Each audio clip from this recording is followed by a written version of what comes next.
የትራምፕ አስተዳደር በሚኒሶታ ግዛት ከተፈጸመው ከፍተኛ የመንግስት ድጎማ ማጭበርበር ጋር በተያያዘ ጥፋተኛ የተባሉ ዜጎችን ወደ ሀገራቸው ሊልክና ዜግነት መንጠቅ ሊጀምር ነው ተብሏል።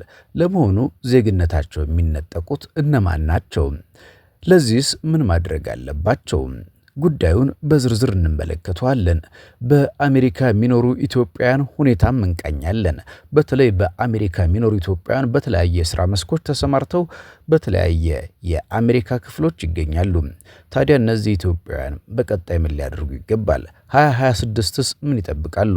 በተለይ ዶናልድ ትራምፕ በ2026 ሌላው አንድ ያዘጋጀው ነገር አለ። 2026 ምን ይጠበቃል?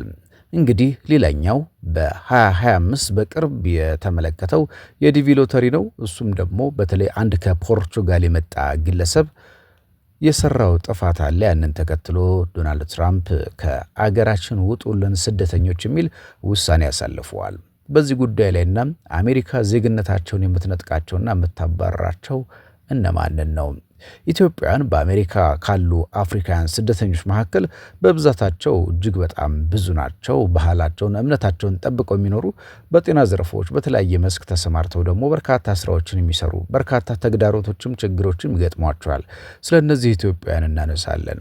የፕሬዚዳንት ትራምፕ አስተዳደር በሚኒሶታ ግዛት ከተፈጸመው ከፍተኛ የመንግስት ድጎማ ማጭበርበር ጋር በተያያዘ ጥፋተኛ የተባሉ ሶማሌ አሜሪካውያንን ዜግነት የመንጠቅ ሪቮኪንግ ሲቲዝንሽፕ እቅድ እንዳለው አስታውቋል።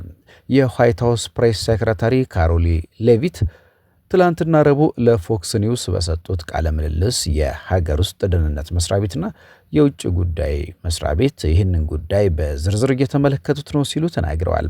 ይህ ጠንካራ እርምጃም ፊዲንግ አወር ፊውቸር በተሰኘ ግብረሰናይ ድርጅት ስም በተፈጸመውና ግምቱ ከ250 ሚሊዮን እስከ 1 ቢሊዮን ይደርሳል በተባለው የማጭበርበር ወንጀል ምክንያት ነው።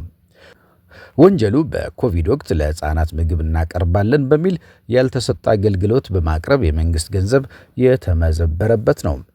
በጉዳዩ እስካሁን 90 ሰዎች ክስ የተመሰረተባቸው ሲሆን 57ቱ ጥፋተኝነታቸውን አምነዋል ወይም ተፈርዶባቸዋል። አብዛኞቹ ተከሳሾች የምስራቅ አፍሪካ ዝርያ ያላቸውና በአሜሪካ ትልቅ የሆነው የሚኒሶታ ሶማሌ ማህበረሰብ አባላት ናቸው።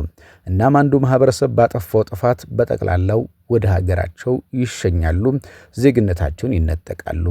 ኢትዮጵያንም እንዲህ ያለ ጣፈንታ እንዳይገጥማቸው ለማህበረሰባቸውና ለራሳቸው መጠንቀቅ ያስፈልጋል። ኢትዮጵያውያን ትልቅ ባህልና እሴት ያላቸው እንደመሆናቸው በአሜሪካ በሚያደርጉት እያንዳንዱ ጉዞ ለሌላውም ጠንቅ ላለመሆን መጠንቀቅ ያስፈልጋል። ጉዳዩ በአሜሪካ ፖለቲካ ውስጥ ከፍተኛ ውዝግብ አስነስቷል። የሚኒሶታ ሪፐብሊካን ተወካይ ቶም ኤመር የአሜሪካንን ግብር ከፋይ ያጭበረበሩ ሶማሊያንን በተመለከተ መልሴ አጭር ነው፣ ወደ ሀገራቸው ይመለሳሉ። ዜግነት ያገኙ ከሆነም ዜግነታቸው ተነጥቆ በአስቸኳይ ይባረራሉ ሲሉ ጠንካራ አቋም አንጸባርቀዋል። በአንጻሩ የሚኒሶታው ዴሞክራት ገዢ ቲም ዋልዝ አስተዳደሩ ጉዳዩን ፖለቲካዊ ያደረገው ነው ሲሉ ወቅሰዋል። ማጭበርበርን ለመዋጋት ለዓመታት ስንሰራ ቆይተናል ብለዋል። አሜሪካ በአሁን ላይ ኮስተርና መረር ያለ በተለይ ደግሞ በሀገሯ ዜጎችና በሀገራቸው ጥቅም ላይ የማይደራደሩ ሆኗል። በተለይ የትራምፕ አስተዳደር ይህንን ጉዳይ ተጠቅሞ የሚኒሶታ ነዋሪዎችን የሚጠቅም ፕሮግራም በጀት ለመቁረጥ እያቀዱ ነው። በሕግ እጅግ አልፎ አልፎ የሚፈጸም ተግባር ነው። የካቶ ኢንስቲትዩት የኢሚግሬሽን ጥናት ዳይሬክተር ዴቪድ ቢየር እንዳብራሩት ከሆነ አስተዳደሩ በዘፈቀደ ዜግነት መንጠቅ አይችልም። ነገር ግን ግለሰቡ ዜግነት ሲጠየቅ የፈጸመውን ወንጀል በመደበቅ ወይም በማጭበርበር ዜግነቱን እንዳገኘ ማስመስከር ከተቻለ በፍርድ ቤት ውሳኔ ዜግነት ሊነጠቅ ይችላል። እንዲሁም የስደተኛ መብት ተሟጋቾች መንግስት በጥቂት ግለሰቦች ጥፋት ምክንያት መላው ማህበረሰቡን ኢላማ እያደረገ ነው ሲሉ ስጋታቸውን ገልጸዋል። የአሜሪካ ጅምላ ፍርድም ተገቢ አይደለም ብለዋል። በአሁኑ ወቅት የፌዴራል መንግስት በሚኒሶታ ላይ የክትትል እርምጃዎችን ያጠናከረ ሲሆን የጤናና ሰብአዊ አገልግሎት መስሪያ ቤት ለግዛቱ የሚሰጠውን የህፃናት እንክብካቤ ክፍያ ለጊዜው ማገዱን ትላንትና ዘሐበሻ ዘግቧል። በአሜሪካ የሚኖሩ ኢትዮጵያውያን ቁጥር በውል ባይታወቅም ቁጥራቸው ግን በሚሊዮን የሚጠጋ እንደሆነ ይገመታል። ጠበቃ ሙሉዓለም ጌታቸው እነዚህ ወገኖቻችን በተለያየ የአሜሪካ ግዛቶች ተሰራጭተው የሚኖሩ ቢሆንም ዋሽንግተን ዲሲን ጨምሮ ሜሪላንድና ቨርጂኒያ ከፍተኛ ቁጥር ያላቸው ኢትዮጵያውያን የሚኖሩባቸው ግዛቶች ናቸው በማለት ይናገራሉ። ኢትዮጵያውያን በአሜሪካ በብዛት ከሚኖሩ የአፍሪካ ማህበረሰቦች መካከል ቁጥራቸው ቀዳሚ ስፍራ ይይዛል። በስራቸው ጠንካራ ታታሪ በመሆናቸውም በተለያየ የሙያ ዘርፎች ተሰማርተው ስኬታማ መሆን ችለዋል። በተለይ በታክሲ አሽከርካሪነት፣ በጤና ዘርፍ፣ በኢንፎርሜሽን ቴክኖሎጂ እንዲሁም በራሳቸው የንግድ ስራዎች ማለትም በምግብ ቤት፣ በገበያ አዳራሾች ተሰማርተው ይገኛሉ።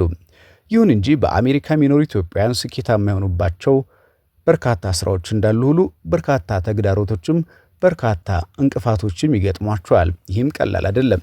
በተለይ በአሜሪካ የተወለዱና ያደጉ ልጆች የኢትዮጵያን ባህልና ቋንቋ ጠብቀው እንዲቀጥሉ ማድረግ ለወላጆች ትልቅ ስጋትና ፈተና ነው። በዚህ ምክንያት ብዙ ቤተሰቦች ልጆቻቸው ቋንቋቸውን እንዲማሩ ወደ ቤተ ክርስቲያንና ወደ መስጊድ በመውሰድ ቋንቋቸውን ለማስተማር እምነታቸውን፣ ባህላቸውን ለማስያዝ ጥረት ያደርጋሉ። ከዚህ በተጨማሪ ኢትዮጵያን በአሜሪካ ፖለቲካ ውስጥ ያላቸው ተሳትፎም ከጊዜ ወደ ጊዜ እየጨመረ መጥቷል። ድምፃቸውን በማሰማት በሁለቱም ሀገራት ግንኙነት ላይ የበኩላቸውን ሚና ለመጫወት ይሞክራሉ። በስደት ቢኖሩም ለሀገራቸው ያላቸው ፍቅርና ለሀገራቸው ያላቸው መልካም አመለካከት ምንጊዜም የማይቀየር መሆኑን በተለያየ አጋጣሚዎች ያሳያሉ። እዚህ ጋር ደግሞ እስኪ የዲቪ ሎተሪን እንመልከት። በተለይ ደግሞ ዲቪ ሎተሪ በ2025 የትራምፕ አስተዳደር ማቆሙ ይታወቃልና በ2026 ምንድን ነው የምንጠብቀው? በተለይ 2026 በፈረንጆች የሚቀየሩ ህጎች ይኖራሉ ወይ? ሂደቱን የተመለከትነው የዲቪ ሎተሪ አንድ ፖርቹጋላዊ እንግዲህ ብራውን ዩኒቨርሲቲ በመሄድ 2 ተማሪዎችን ገድሎ እንደገና ደግሞ የቀድሞ የኤምአይቲ ፕሮፌሰር የነበረውን በገደለበት ወቅት ዲኤችኤስ የወሰነው ውሳኔ አለ። ከዚህ በፊት የትራምፕ አድሚኒስትሬሽን በመጀመሪያ ተርሙ የወሰነው ውሳኔ ነው ዲኤችኤስ አሁን በድጋሚ እንዲጸናም ያደረገው። ይህ የዲቪ ሎተሪ የማስቆም ሂደት ነው። ይሁን እንጂ የትራምፕ አድሚኒስትሬሽን ማድረግ የሚችሉት ፖዝ ነው። ስለዚህ አሁን የተደረገው ለጊዜው አስቆሙት ማለት እንጂ ዲቪ ሎተሪ በዘላቂነት ይከለከላል ወይም ይቆማል ማለት አይደለም። የመሻር መብት ህግ አውጪው አካል ብቻ ነው ወይም በኮንግረሱ በኩል ውሳኔ የሚደረግበት ሂደትን አልተመለከተም። በ2026 ላይም ላይመጣ ይችላል። በኢሚግሬሽኑ ወይም ደግሞ በብራንቹ ኢሚግሬሽን ላልተወሰነ ጊዜ የማቆም መብት አለው። ስለዚህ ያን ተጠቅሞ ነው በዲቪ ሎተሪ የሚመጡ ሰዎችን ያቆመው። 2026 ይሄ ለውጥ ላይ ሊለወጥ ይችላል፣ የሚጸናም ሊሆን ይችላል። ዲቪ የደረሳቸው ሰዎች ወይም የሚደርሳቸው ሰዎች ሌላው እንግዲህ ከአሜሪካ ውጪ ገንዘብ ሲላክ ወደ ኢትዮጵያ ሊሆን ይችላል ወደ ተለያየ ሀገሮች 1% በሚልከው ገንዘብ ታክስ ይኖራል። እሱ ብቻ ሳይሆን የላኪዎች ኢንፎርሜሽን የሚላክለት ሰው በደንብ ኢንቨስቲጌት ይደረጋል። ላውንደሪ በጣም ከባድ ነው። መኒ ላውንደሪ ማለት ነው። ይህንን ለመዋጋት እንደዚህ ያለ ስራዎች ይሰራሉ። በተለይ ደግሞ እንግዲህ የትራምፕ አስተዳደር አዳዲስ ነገሮችን እየጀመረ ነው ያለው። ከዚህ አንጻር እንግዲህ የትራምፕ አስተዳደር በቀጣይ ይሰራቸዋል ተብሎ የሚጠበቁ ናቸው። በቅርቡ የኢትዮጵያ ኤምባሲ ዋሽንግተን ዲሲ ላይ ያወጣው መግለጫ አለ። ከኤፍቢአይ ጋር እንደሚተባበር ወይም ደግሞ ከኤፍቢአይ ጋር እንደሚሰራ ነው።